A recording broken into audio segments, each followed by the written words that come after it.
요한계시록 8장.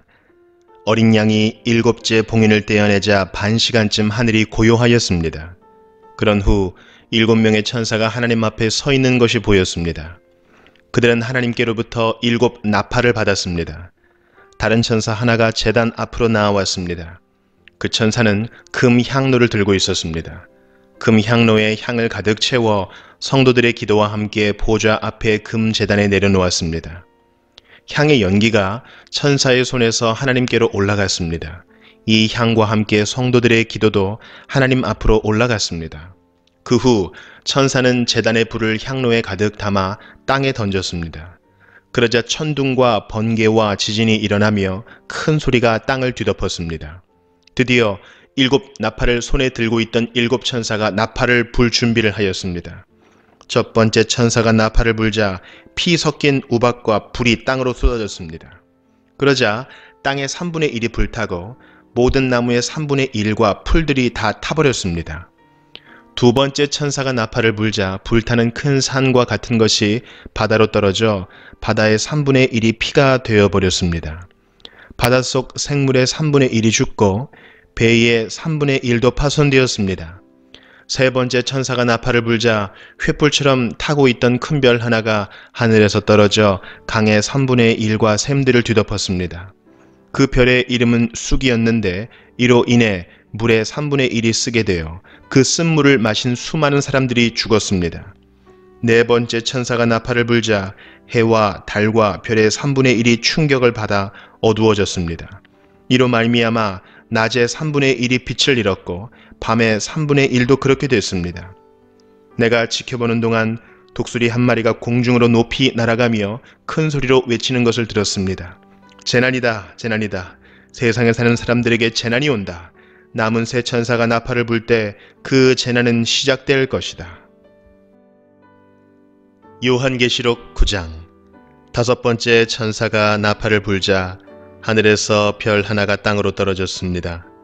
그 별은 바닥이 보이지 않는 깊은 구덩이를 여는 열쇠를 가지고 있었습니다. 그 구덩이를 열자 마치 큰 용광로에서 내뿜듯이 연기가 솟아올랐습니다. 그 연기 때문에 태양과 하늘이 어두워졌습니다. 잠시 후 그 연기 속에서 메뚜기 떼가 나와 모든 땅에 퍼졌습니다. 이 메뚜기 떼는 전갈처럼 쏘는 독을 갖고 있었는데 땅의 모든 풀과 나무는 해치지 말고 오직 이마에 하나님의 도장이 찍히지 않은 사람들만 해치라는 명령을 받았습니다. 그러나 그들을 죽이지는 말고 정갈에게 쏘인 것처럼 5달 동안 아픔에 시달리게 하라고 하셨습니다. 사람들은 그 고통을 못 이겨 죽고 싶어 하지만 마음대로 죽을 수조차 없을 것입니다.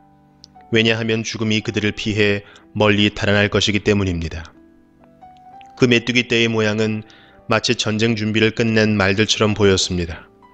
머리에는 금광 같은 것을 쓰고 얼굴은 사람의 얼굴 같았습니다. 여자처럼 긴 머리털을 하고 이빨은 사자 이빨처럼 생겼으며 쇠로 된 방패마귀가 가슴을 덮고 있는 듯했습니다. 또 날개 소리는 많은 전차와 말들이 전쟁터로 달려가는 소리처럼 들렸습니다. 꼬리에는 전갈처럼 쏘는 가시가 달려 있었는데 그 꼬리에 5달 동안 사람들을 괴롭힐 수 있는 힘이 있었습니다. 이 메뚜기들의 왕은 밑바닥 없는 구덩이의 수호자로 히브리어로는 아바돈, 그리스어로는 아볼루온이라는 이름을 가지고 있었습니다. 첫 번째 재난은 지나갔지만 아직도 2번의 재난이 남아 있습니다. 6번째 천사가 나팔을 불자 하나님 앞에 있는 금 제단의 뿔에서 한 음성이 들렸습니다. 그 음성은 나팔을 가진 6번째 천사에게 말했습니다. 큰 유프라테스 강에 매여 있는 네 천사를 풀어주어라. 그 천사들은 바로 이 시간 이날을 위해 준비해 놓은 자들이었습니다. 이제 그들은 풀려나 이 땅의 3분의 1에 이르는 사람들을 죽일 것입니다. 나는 그들이 이끌 기병대의 수가 2억이나 된다는 소리를 들었습니다. 환상 중에 나는 그 말들과 말 탄 자들을 보았습니다.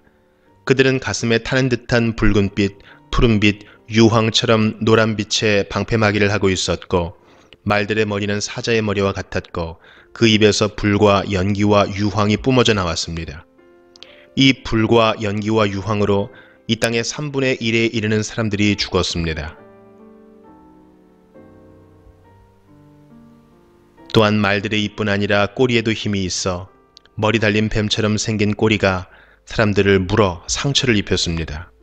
그러나 이 재앙에 살아남은 자들은 여전히 회개하지 않고 손으로 만든 우상에게 가서 빌었습니다. 그들은 귀신을 섬기고 금, 은, 돌, 청동, 나무로 만든 보지도 듣지도 걷지도 못하는 우상들을 향해 절하였습니다. 또한 살인과 마술과 음란과 도적질을 하기를 계속하며 마음을 돌이키지 않았습니다. 요한계시록 10장. 그 후에 나는 또 다른 힘센 천사 하나가 하늘에서 내려오는 것을 보았습니다. 그는 구름에 휩싸여 있었고 머리 위로는 무지개가 떠 있었습니다. 얼굴은 마치 태양처럼 빛났으며 발은 불기둥 같았습니다. 그 천사의 손에는 펼쳐진 작은 두루마리 하나가 쥐어져 있었습니다. 그 천사는 오른발로 바다를 밟고 왼발로는 땅을 밟고 섰습니다. 그가 사자처럼 큰 소리로 부르짖자 7 천둥의 음성이 들려왔습니다. 내가 천둥이 하는 말을 받아 적으려 하자 하늘로부터 한 음성이 들려왔습니다. 7 천둥이 말하는 것을 기록하지 마라. 그것을 비밀로 하여라. 바다와 땅을 밟고 있던 천사가 하늘을 향해 오른손을 높이 들었습니다. 그는 영원히 살아계시며 하늘과 땅과 바다와 그 안에 모든 것을 지으신 하나님의 능력 앞에 맹세하며 이렇게 말했습니다. 더 이상 기다리지 않을 것이다. 7번째 천사가 나팔을 부는 날 하나님의 비밀스런 계획은 이루어질 것이다. 이 계획은 하나님께서 그의 종들과 예언자들을 통해 이미 말씀하신 것이다. 하늘로부터 같은 음성이 들려왔습니다. 바다와 땅을 밟고 서 있는 천사에게 가서 그 손에 있는 두루마리를 받아라. 나는 천사에게 가서 그 작은 두루마리를 달라고 하였습니다. 천사는 내게 이것을 받아 먹어라. 배에 들어가면 쓰겠지만 내 입에서는 꿀처럼 달 것이다 하고 말했습니다. 나는 그 두루마리를 천사의 손에서 받아 먹었습니다. 정말 입에서는 꿀처럼 달콤했지만 먹고 나니 뱃속이 쓰라리고 아팠습니다. 그때 너는 많은 민족과 나라와 언어와 왕들에 대하여 다시 예언해야 한다라는 음성이 들려왔습니다.